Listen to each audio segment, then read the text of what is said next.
Okay, so in section 6.4, what we do is we start putting the quantum mechanical model of the atom to work. And one of the things that we're going to do is to learn how to construct what we call the electron configuration, which is a description of what subshell every electron is in the atom. So we're going to break this into a couple of parts. First of all, we're just going to do a quick review of electron configurations and the key rules that we have to keep in mind when writing an electron configuration. And then I'm going to go through the electron configurations of the first three periods of the periodic table, and just looking at how we write an electron configuration and how we write a orbital diagram. In the next videos, I'll be looking at what happens once we start putting in D and F electrons. And then finally, we have a new section on the configuration of ions. And so that'll be new content. So when we write up an electron configuration of an atom that has more than one electron, a multi-electron atom, we're going to use what we call the Aufbau principle, which was first proposed by Niels Bohr. And the Aufbau principle is a pretty simple idea. It just says we begin with placing electrons in the lowest energy orbitals, and then we work up towards higher energy orbitals. So I was just kind of having a quick look at Niels Bohr's biography, and when he came up with the Bohr model of the atom, he was in his 20s, and he won the Nobel Prize for that. So there's something to aspire for. See if you can do work that's going to earn you a Nobel Prize before you turn 30. Okay, so for the hydrogen atom, the energy levels depend on one thing and one thing only, which is the principal quantum number. And so that's why the Bohr equation works for the hydrogen atom. What we see is that the value of L, so here we have L equals 0 and L equals 1, doesn't result in any difference in the energy levels for the hydrogen atom. However, as soon as we go to a multi-electron atom or ion, then L starts to have an impact on the energy of those different levels. So what we see is that for a given shell, as we have different sub-levels, different values of L, then this results in different values for the energy for these SP, D, and F subshells. And in particular, what happens for a given shell, they're going to go in the order of S, P, D, and F. So you can see here for the fourth shell, we have the 4S is lower in energy than the 4P, which is lower in energy than the 4D, which is lower in energy than the 4F. And here's for the second shell, the 2S is lower in energy than the 2P. Now, there's a little bit of a difficulty. If you recall, as we go to higher N levels, they start getting closer. So N equals 1 to N equals 2 is a really big gap, but N equals 4 to N equals 3 is a much smaller gap. And how this manifests when we start looking at the sublevels is that we start getting this sort of like jumbling of the sublevels because the 3 and 4 are so close. We end up with weird things happening, like the 4S inserts itself between the 3P and the 3D. So it gets kind of awkward once we get to the third level or higher.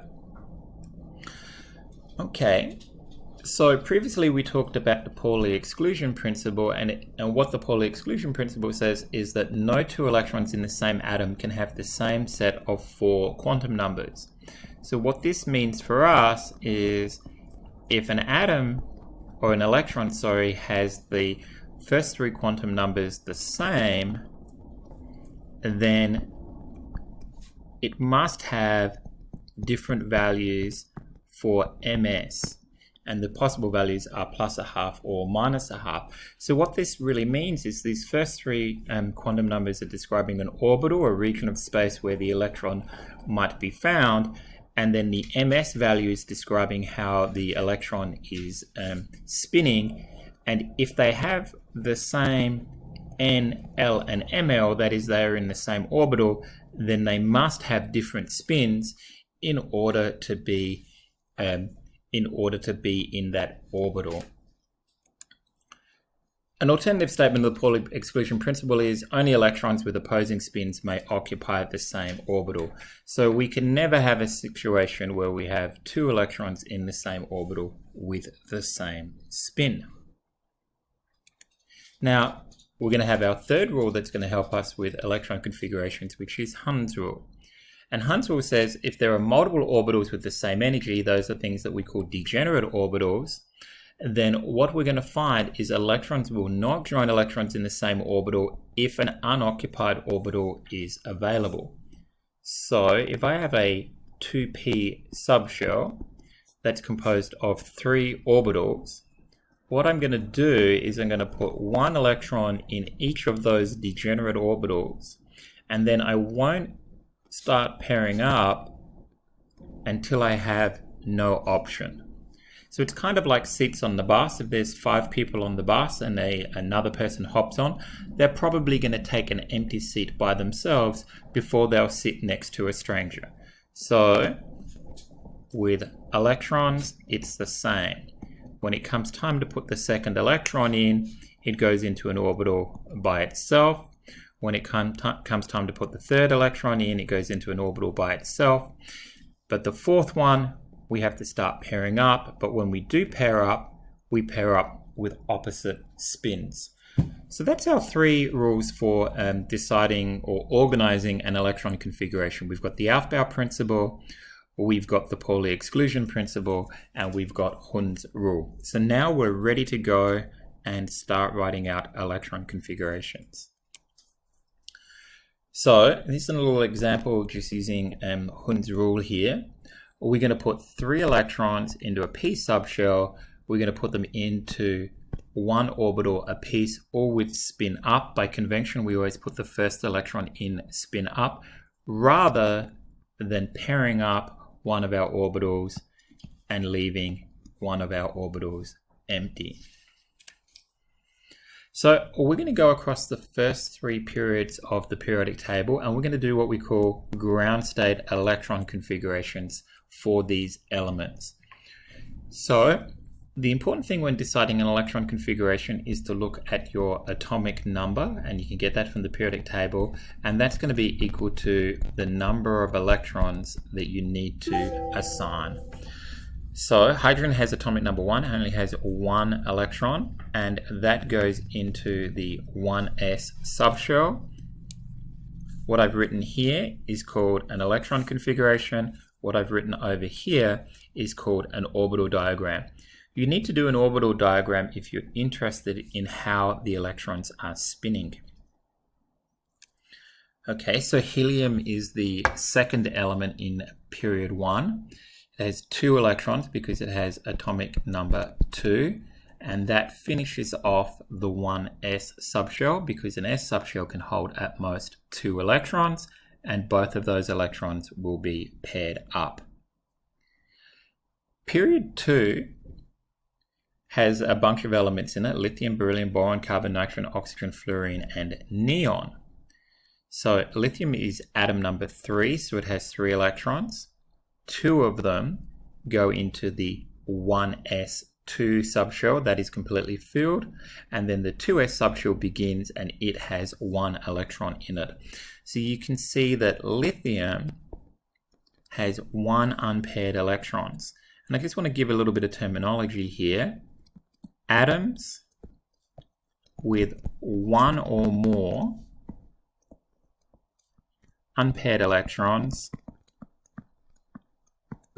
are called paramagnetic. Paramagnetic. And these kinds of atoms will be affected by magnetic fields. They're called paramagnetic. So here's the electron configuration for lithium, and if you're kind of observant, you'll see that the first part of the electron configuration, 1s2, is exactly the same as the electron configuration for helium. So frequently people will write what's called the condensed electron configuration, where you put the electrons that it has in common with the previous noble gas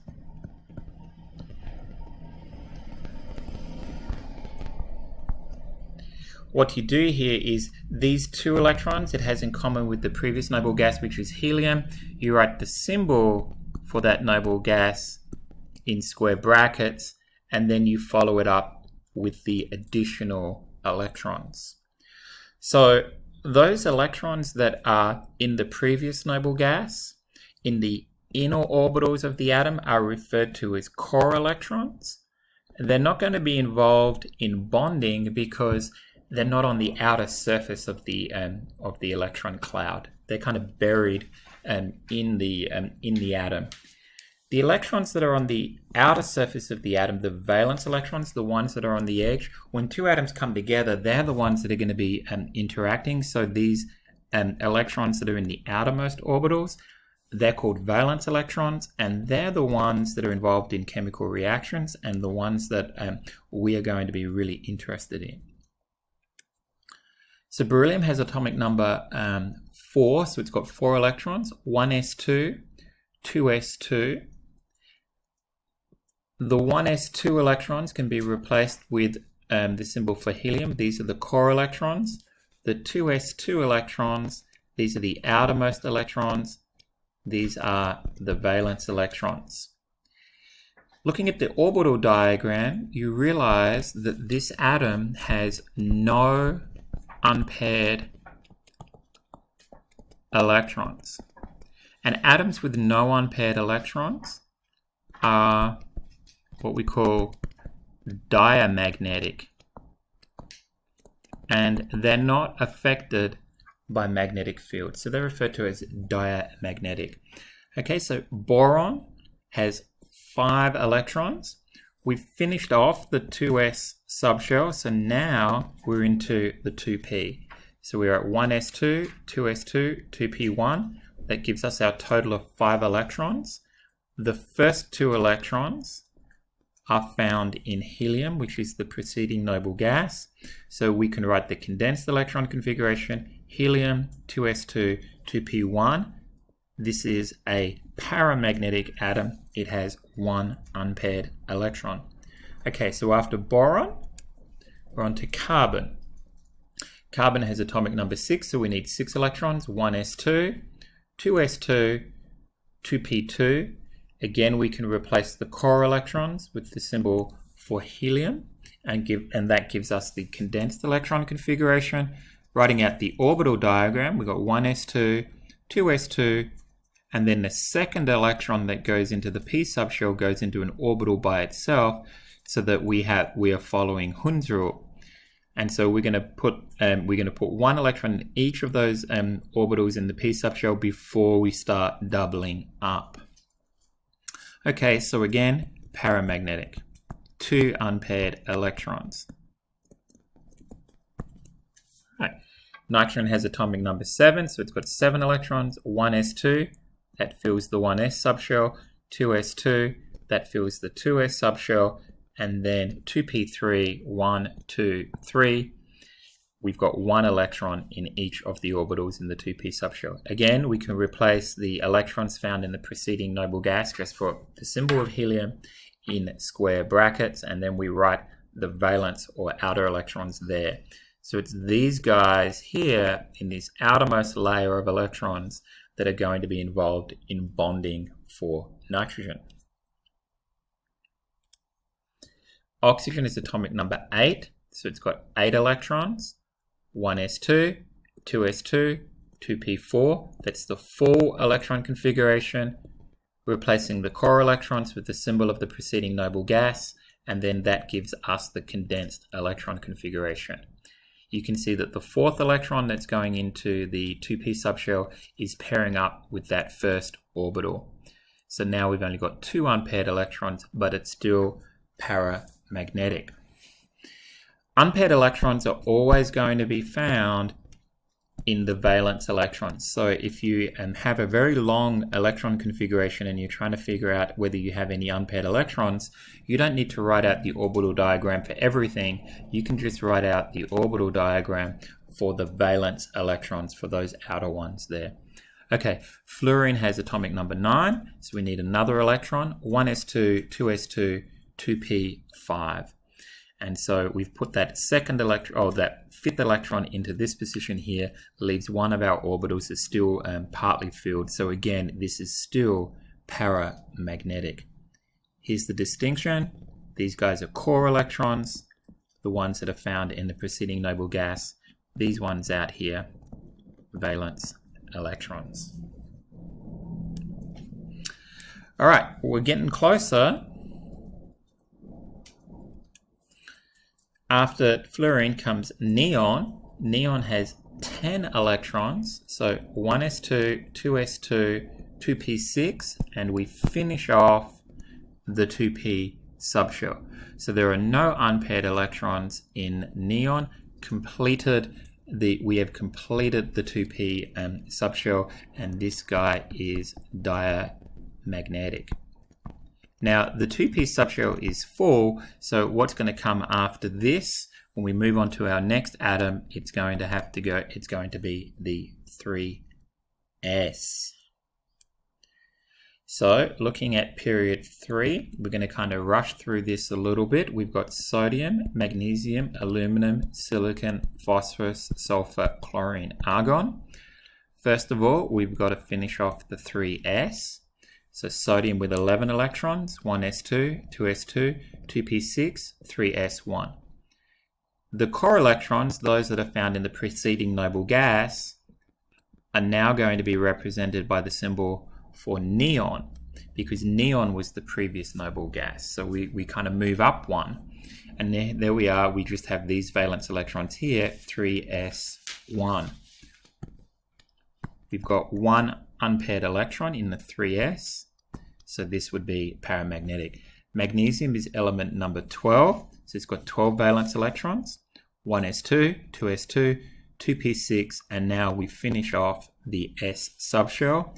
So the preceding noble gas is neon, which takes care of the first 10 electrons, and then we just write the specific electron configuration for the valence electrons there, 3s2.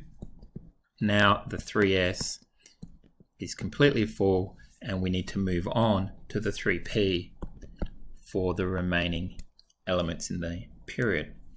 So aluminum, 13 electrons, 1s2, 2s2, 2p6. We're going to replace these first attempt core electrons with the symbol for neon, and then we've just got the electron configuration for the valence electrons. And when we write it out like that, we get the abbreviated electron configuration. Silicon, immediately under carbon, atomic number 14, 1s2, 2s2, 2p6, 3s2, 3p2. When we're filling up the 3p, we go 1 electron, 2 electrons in orbitals by themselves. That guy's going to be paramagnetic. Okay, after silicon, we have phosphorus with 15 electrons, 1s2, 2s2, 2p6. These are our core electrons, 3s2, 3p3. The core electrons are in the same configuration as found in neon, and then these are just my valence electrons. Looking at that outermost subshell, we've got 3 unpaired electrons, but when we move on to our next atom and we add another electron, we're going to start pairing up in that 3p subshell. Sulfur has 16 electrons, so 1s2, 2s2, 2p6. These are the 10 that it has in common with neon, and then 3s2, 3p4 are my valence electrons. And you can see now that I'm starting to reduce my number of unpaired electrons. 1, 2, 3, 4. So only 2 unpaired electrons for sulfur versus 3 unpaired electrons for phosphorus. Okay, so after sulfur comes chlorine. Chlorine has 17 electrons, 1s2, 2s2, 2p6, 3s2, 3p5. The first 10 are what we find in neon, and so we can abbreviate this, replacing the first 10 electrons with the symbol for neon in square brackets, and then these are the valence electrons. Looking at that 3p subshell, we've got 5 electrons in there. Putting them in accordance to Hund's rule shows that we have 1 unpaired electron. Argon is element number 18. It's a noble gas, so that's kind of interesting. So what we can write here, 1s2, 2s2, 2p6. These are the ones that it has common with neon. And then these are its valence electrons. And we see now that we've completely filled up the 3p. 1, 2, 3. 1, 2, 3, 4, 5, and 6.